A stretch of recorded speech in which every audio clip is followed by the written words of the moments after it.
Hi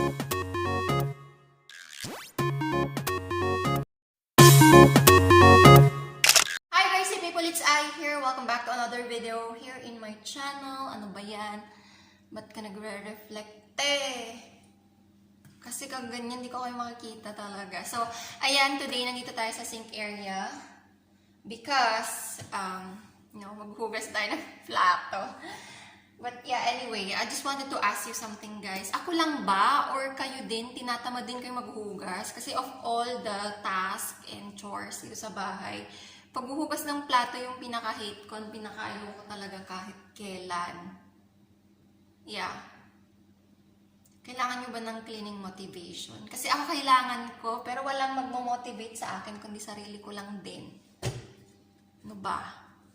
Ang hirap. So, damay-damay na to. Pwede ko bang i-vlog yung ganap natin today? So, actually nakatapos na ako. Ayan. Yan pa lang naman.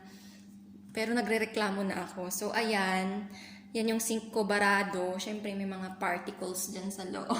Alam niyo na. Ayan. Diba?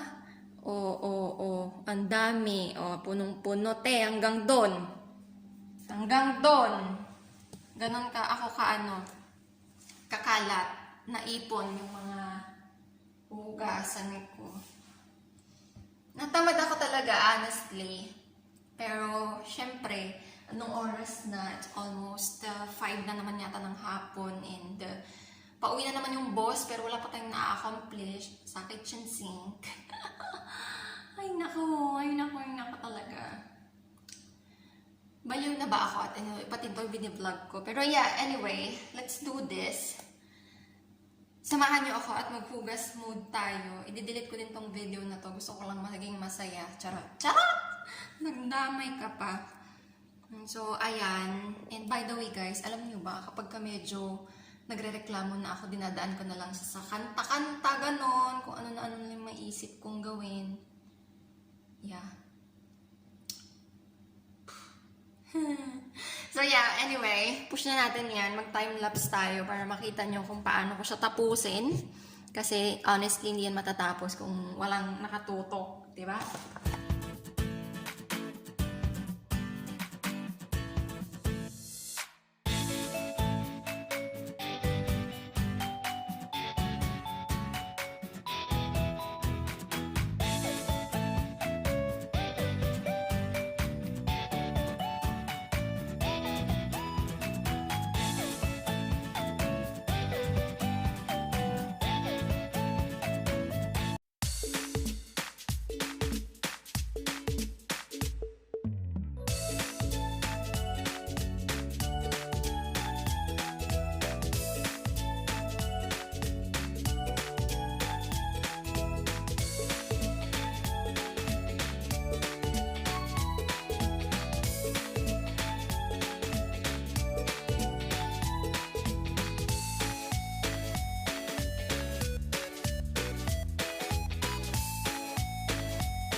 Ayan guys, nagtapon ako dito ng mantika and nagbabarado siya. Tignan nyo. Okay, nagaganyan siya. So, I mean, matagal sipsipin yung tubig kasi may mantikang napunta doon. So, ang technique lang dyan is, wait lang, antayin lang natin siya na mag-shrink yung mga tubig. Ayan, wala na. So, meron ako ditong baking soda, yung panlinis talaga na baking soda. So, lalagyan lang natin. Hindi siya ganun kadami. Migas na. Ayan. So, ayan siya. Ganyan. Dudurugin ko. So, ayan na siya. Then, bubuhusan natin siya ng vinegar. White vinegar. Ayan.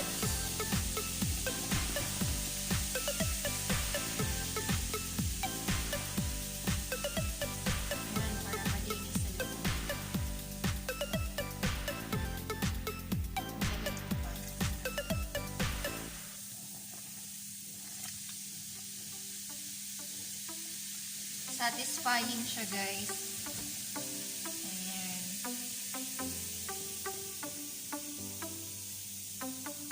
So, ayan. I'm almost done.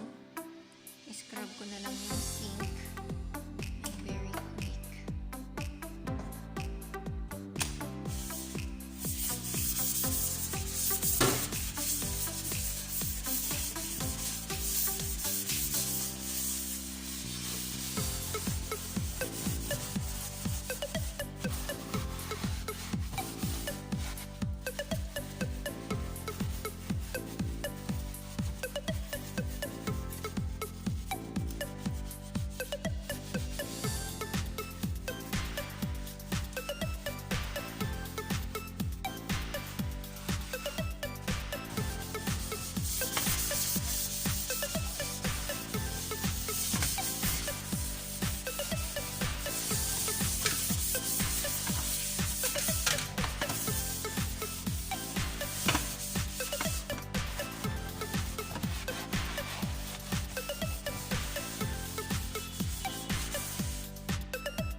Ayan guys, finally after 1 hour, tapos na tayo dito sa kitchen sink. Ayan na siya, empty na.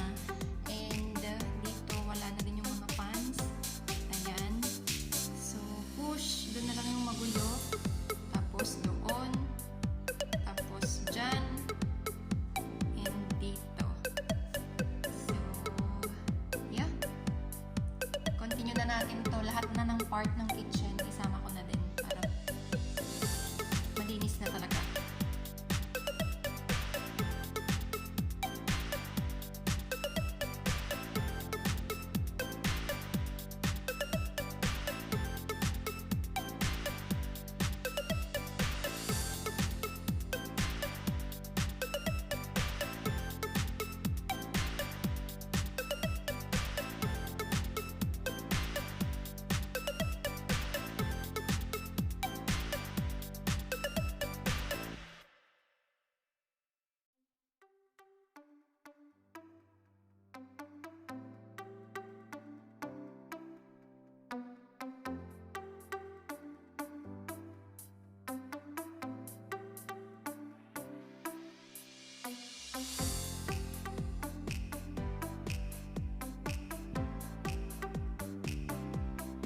Ayun, biglang dumating yung boss natin. So, ayan, makikita nyo kasi na ang tagdoon, pisil-pisilin niya ako, gano'n, didilaan niya ako. Alam mo yun, parang, kasi ang perception niya kapag naglinis ako ng bonggang-bongga is galit ako. So, gagawa siya ng paraan para, ang tagdoon, suyuin ako yung kunwari kiss pero hindi siya halik. Eh, gaganon niya yung mukha ko, which is irritating and annoying talaga kahit kailan. Ganon siya pag galit ako. And alam na niya na kapag bonggang-bongga ako maglinis,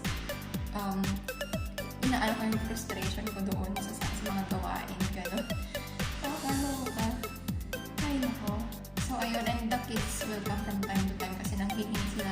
butas, lalo na sa baby girl. So, i-continue ko naman doon sa floor. And then, we're done. Yun lang. Yung pag, punas-punas ng mga to, ibang araw na lang kasi ang dami niyan. Or pwede din natin gawin. Kaya lang malinis pa yan. Pinunasan ko nung isang araw.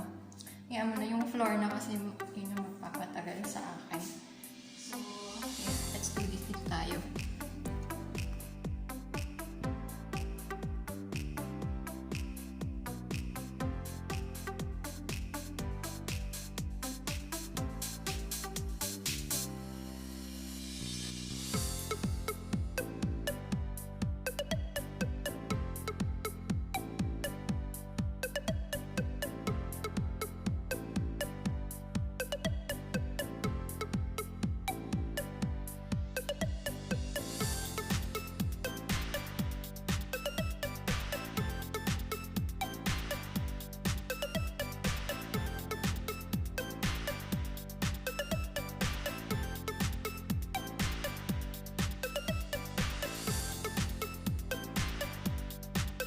Ayan guys, we're done for now. And yeah, nakakahinga na nakakapagod. Pero exercise talaga siya. And kusina pa lang yan, wala pa yung other parts ng bahay. At pagod na ako. Pero okay lang, at least nakatapos na rin tayo kahit papaano. So yun lang naman siguro yung masashare ko sa inyo. Walang kwentang content. Pero at least, di ba, makapag-upload ka na, accomplish, at nakapaglinis ka pa ng bahay. So, magandang content din kahit papaano. And ipupush natin yan next time. Lilinisin ko to kasi sobrang dumi ng oven namin. And yung ibang parts ng bahay na sobrang dumi. So, yeah, makikita nyo na lang eventually. Mag-upload tayo ng mga ganyan. Kung gusto nyo pa makakita ng mga motivation, cleaning motivation kay Merut. Kasi, alam niyo yung iba talaga kapag ka na film mo siya and ginagawa mong time-lapse and nakikita mo talaga yung bilis, gano'n. Napakadali lang niyang panoorin. Pero kapag ginagawa mo siya is napakahirap. Which, sorry, akala ko pumasok sa video. Which, alam mo yun, minsan nakaka-demotivate talaga yung tinitignan mo pa lang, pagod ka na. Pero honestly, siguro naka 1.5 hour na ako or 2. Kasi paghugas ko lang ng plato kanina, naka 45 minutes ako in all fairness naman. And, yeah, eto na siya. Naka-on pala yung exhaust, kaya medyo maingay. So, ayan, empty dyan. Tapos, kakarating ni Habibu. So, nandyan yung baunan niya. And eto, nung Valentine's pa to, hindi ko pa siya tinatapon kasi natutuwa ako na merong, dyan, green something. Or, kunwari buhay siya, pero hindi na siya buhay, guys. Dead song na siya. Pero hindi pa siya nalalaglag, which is very nice. And, yeah. Ito, yung mga books and laruan ng mga bata. Ayan. Tapos, dyan, okay na. Ayan. Etong mga to, yung mga natuyo is ililigpit ko na. Yung mga hindi pa tuyo is pupunasan ko, tapos mailigpit na din para mabawasan yung mga nandyan. And, yeah, grabe yung hingal ko. Grabe yung bigat ng dibdib. Anyway, yun na nga. Kung gusto nyo din na magsipag at makita nyo accomplish kayo, mag-time-lapse kayo kasi napaka-okay na panoorin, nakakatuwa. Pero of course, kailangan talaga ng sipag din. And habang pinakausap ko kayo, tinutuyo ko ng very slight yung floor. Kasi hindi na kayo pwedeng iasa sa exhaust lang magkakaroon ng, alam mo yun, yung water streak. I mean, kapag sinilip mo siya, parang may tubig-tubig na na bakat ba? So, ayan, punas-punasan ko lang ng very slight. And mag-prepare na ako ng dinner later on. So, yeah, walang katapusan. Imagine, kusina pa lang yan ha, the other parts of the house next time na. So, good luck talaga sa akin. And I hope na-inspire ko kayo, charot. I hope you enjoyed watching my time-lapse video. Thank you so much for watching and see you again sa susunod. So, thank you so much guys. I love you so much. Mwah.